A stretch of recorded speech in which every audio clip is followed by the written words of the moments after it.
What's up guys, welcome back to another video. So today we've got this nice problem from the International Mathematical Olympiad, which is shortly named as the IMO. And what's special about this problem is that this is the first ever IMO. This problem appeared on the first International Mathematical Olympiad contest, and this was the first problem. The problem is to prove that this fraction is irreducible, and here is some positive integer, and we need to prove that this is irreducible. So before we dive right into the solution, please make sure to give this problem a try. So without further ado, let's dive right into the solution. Okay, so the first thing that we can do to this fraction is that we can make this a mixed number, because the numerator is greater than the denominator. So if we make this a mixed number, we are going to get 7n plus 1 as the remainder. 21n plus 14n is 7n, and 4 minus 3 is 1. And we are going to get this.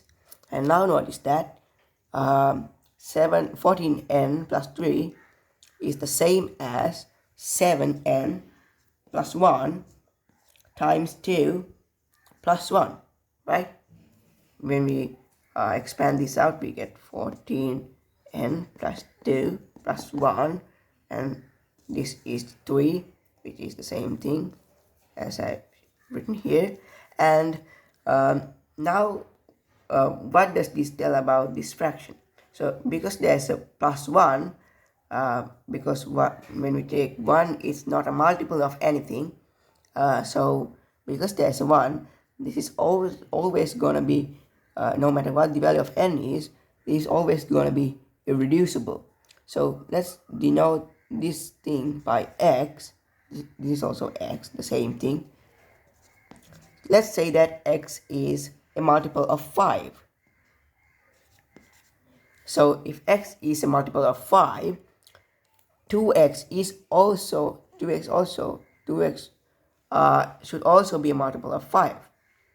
So this is a multiple of 5. So when we add 1 to some multiple of 5, will it be a multiple of 5? No, right? In order for us to get a multiple of 5, after adding some constant, the constant that we are adding must be a multiple of 5 as well. If we added something like 5 or 25, then it would be fine. It would be a multiple of 5 because the constant is also a multiple of 5, but 1 isn't a multiple of anything. So this would not be a multiple of 5. So they don't share 5 as a common multiple. Same logic applies to all other numbers. If x is a multiple of 17, then 17 plus 1 would not be a multiple of 17, right? So they don't share 17 as a common multiple either. So same logic applies to all other numbers.